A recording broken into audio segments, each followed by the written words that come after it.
तेल की सबसे बड़ी आलमी गुजरगाह अबनाए हरमुज को खुलवाने के लिए अमेरिका की सरतोड़ कोशिशें जारी। अमेरिकी सेंटकॉम ने कार्रवाई करते हुए बारूदी सुरंगें बिछाने वाली 16 गैर फाल ईरानी कश्तियां तबाह करने का दावा किया। अमेरिकी सदर डोनाल्ड ट्रंप ने भी ईरान को खबरदार किया है कि अबनाए हरमुज में बारूदी सुरंगें लगाई हैं तो हटा दे, ऐसी कोई हरकत की तो शदीद नताज भुगतने होंगे।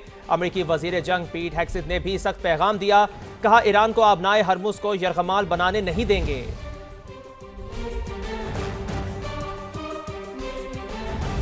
इसराइल और अमेरिका की ईरान पर जारी रात भर शदीद बमबारी की गई। तेहरान के मुख्तलिफ इलाके धमाकों से गूंजते रहे। शहरी इलाकों और इंफ्रास्ट्रक्चर को निशाना बनाया गया। गुज़श्ता रोज भी ईरान पर बमबारी में दर्जनों अफराद जाम बहक हुए थे। खमीन शहर में एक और स्कूल पर मिसाइल दागा गया। मुलहका इमारतें भी मलिया मेट हो गए। इस्फहान और तब्रेज़ पर भी हमले किए गए। कराच में गवर्नर हाउस निशाना, आग भड़क उठी, बिजली का निज़ाम मुतासर हो गया। इसराइल की लबनान में वहशियाना कार्रवाइयां जारी। जनूबी इलाके में बमबारी से 4 ईरानी सिफारतकार शहीद। वादी बीका, तायर समेत दीगर मकामात पर सहूनी तैयारों ने रिहायशी इलाकों को निशाना बनाया, जिसमें मजीद 15 शहरी शहीद और 30 जख्मी हो गए। एक हफ्ते से जारी हमलों में शहीद लबनानी शहरियों की तादाद 500 के करीब पहुंच चुकी, 1300 से ज्यादा जख्मी। दूसरी जानिब हिजबुल्लाह ने एक बार फिर इसराइल पर रॉकेट बरसा दिए। क़याम के इलाके में इसराइली फौजियों को निशाना बनाया गया। ईरान का जवाबी वार, ऑपरेशन वादा सादिक की 37वीं लहर। इसराइल पर मिसाइलों और ड्रोन्स की बौछार। आपको अपडेट कर रहे हैं। खैर मिसाइलों का भी इस्तेमाल हुआ है। तल अबीब और मकबूजा बैतुल मक़दस समेत मुख्तलिफ शहरों में सायरन बज उठे। खित्ते में अमरीकी तंसीबात भी मुसलसल निशाने पर हैं।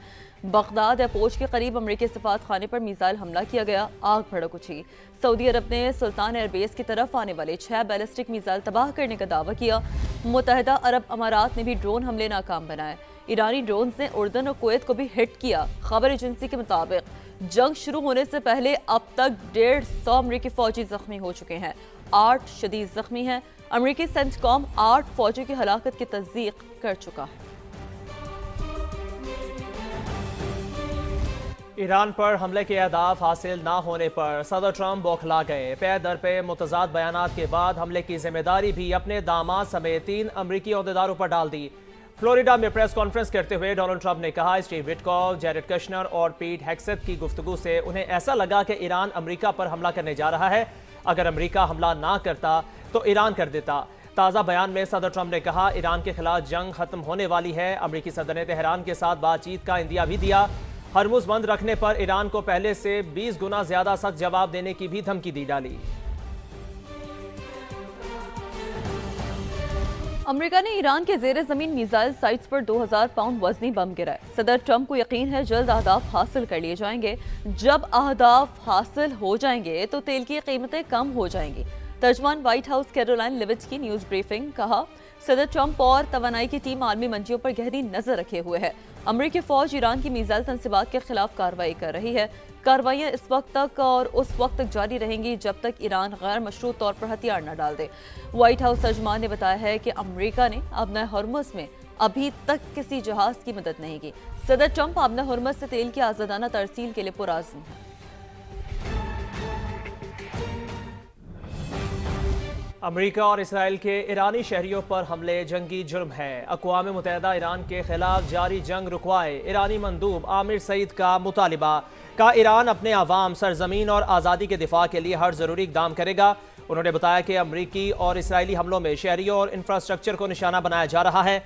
अब तक 6669 शहरी मकामात और 7943 घरों को निशाना बनाया गया। बमबारी से 32 तिब्बी मराकिज़ और 65 तालीमी इदारों पर भी हमले किए गए। हिलाल अहमर की 13 इमारतें और तवानाई की मुतादिद तंसीबात पर भी हमले किए गए। ईरानी मंदूब के मुताबिक फ्यूल स्टोरेज तंसीबात पर हमले से खतरनाक जहरीली गैस फिजा में फैल गई। मोहराबाद एयरपोर्ट पर बमबारी से मुतादिद सिविलियन तैयारे तबाह हुए। ईरानी मंदूब के मुताबिक बैरूत के होटल पर इसराइली हमले में 4 ईरानी सिफारतकार शहीद हुए। अक़वाम मुत्तहिदा अपना किरदार अदा करते हुए हमलों की मजम्मत करे। ईरानी सहाफ़ी डट गया। अमरीकी और इसराइली बमबारी के दौरान सहाफ़ती जिम्मेदारियां अदा करता रहा। हमला उस वक्त किया जब वो नए ईरानी सुप्रीम लीडर के हक में निकाली गई रैली की कवरेज कर रहा था।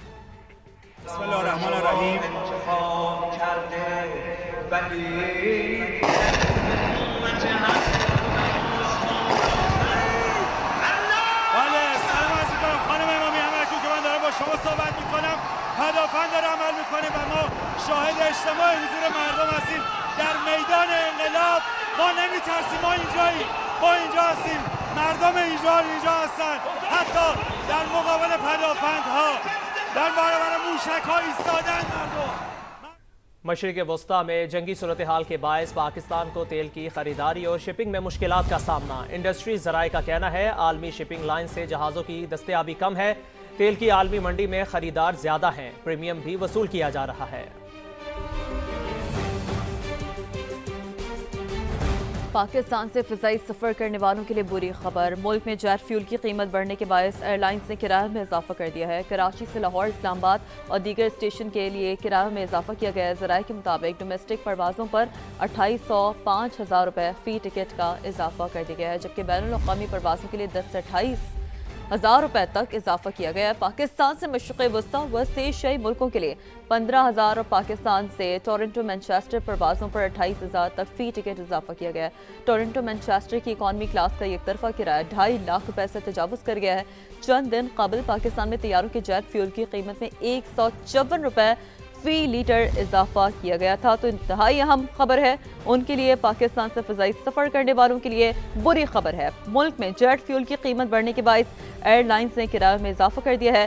کراچی سے لاہور، اسلام آباد اور دیگر اسٹیشنز کے لیے کرایہ میں اضافہ کیا گیا ہے۔ ذرائع کے مطابق ڈومیسٹک پروازوں پر 2800 سے 5,000 روپے فی ٹکٹ تک اضافہ کیا گیا ہے۔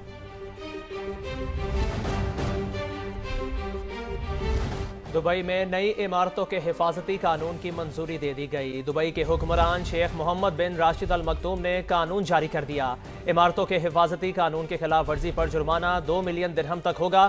عمارتوں میں حفاظتی معائنہ اور معیار کا تصدیقی سرٹیفکیٹ لازمی قرار دے دیا گیا۔ نئے قانون کا مقصد رہائشیوں کی حفاظت یقینی بنانا اور حادثات میں کمی لانا ہے۔ بلدیہ دبئی عمارتوں کے معائنے اور حفاظتی ریکارڈ کی نگرانی کرے گا۔ وزیر داخلہ ضیاء النجار نے آئی جی سندھ اور میئر کراچی کے ہمراہ یوم علی کے موقع پر جلوس کے سیکیورٹی انتظامات کا جائزہ لیا۔ کہا شہریوں کے تحفظ کے لیے تمام ادارے الرٹ ہیں۔ جلوس کی گزرگاہوں پر اضافی نفری تعینات کر دی گئی ہے۔ سی سی ٹی وی کیمروں سے مانیٹرنگ بھی کی جائے گی۔ سندھ بھر میں جو سیکیورٹی سنبھال رہی ہے پولیس اور رینجر، تقریباً 20,000 کے قریب جو ہے 22,000 کے قریب ہمارے پولیس کے جو بھی پرسنلز ہیں وہ ہوں گے سب ڈیوٹیوں پر۔ یہاں پر ہم نے کراچی میں 6,000 کے قریب جو ہے اور 7,000 جو ہیں ہم نے ٹروپس رکھے ہیں، اس میں رینجرز بھی ہیں اور ہمارے دوسرے جو سیکیورٹی کے ادارے ہیں وہ بھی یہاں پر کام کر رہے ہوں گے۔ کوشش یہ ہے کہ امن و امان سے اور بہتر طریقے سے یہ جو کل کے پروسیشنز ہیں اختتام پذیر ہوں۔ لاہور کی بادشاہی مسجد میں بھی موقف حضرات نے بڑی تعداد میں اعتکاف کا آغاز کیا۔ چیئرمین مرکزی صورت حال کمیٹی مولانا عبدالخبیر آزاد کہتے ہیں تیسرے عشرے کی بڑی فضیلت ہے۔ مزید جانیں گے سماع کے نمائندے قاسم ارشد سے۔ جی قاسم بتائیے۔ جی بالکل، رمضان المبارک کے تیسرے عشرے کا آغاز ہو گیا ہے اور کس طرح اس کی برکتیں اور ساتھ زیادہ بہتر طریقے سے سمیٹی جا سکتی ہیں، اسی پر ہمارے ساتھ موجود ہیں چیئرمین مرکزی صورت حال کمیٹی مولانا سید محمد عبدالخبیر آزاد۔ جی یہ بتائیں کس طرح رمضان المبارک کے تیسرے عشرے کی ساتھ اور برکتیں؟ یہ رمضان کا آخری عشرہ ہے، اولہ رحمہ وسطہ مغفرہ وآخرہ عتق من النار۔ یہ وہ عشرہ شروع ہو گیا ہے جو جہنم سے آزادی کا ہے، خلاصی کا ہے اور نجات کا ہے۔ اللہ سے دعا ہے کہ اللہ تعالیٰ اس عشرے کی برکتیں ہمیں نصیب فرمائے۔ رسول اللہ صلی اللہ علیہ وسلم نے اس عشرے میں جو اعتکاف فرمایا اور وہ کس رات کو تلاش کیا جا رہا تھا، وہ لیلۃ القدر کی رات جو 1000 مہینوں سے اعلیٰ بالا ہے، بتایا گیا کہ آخری عشرے کی طاق راتوں میں ہے۔ تو آج میں یہ سمجھتا ہوں کہ معتکف اللہ کو راضی کرنے کے لیے اللہ کے گھر آ گئے ہیں، تو اللہ سے دعا ہے کہ اللہ تعالیٰ ان کے اعتکاف کو قبول کرے۔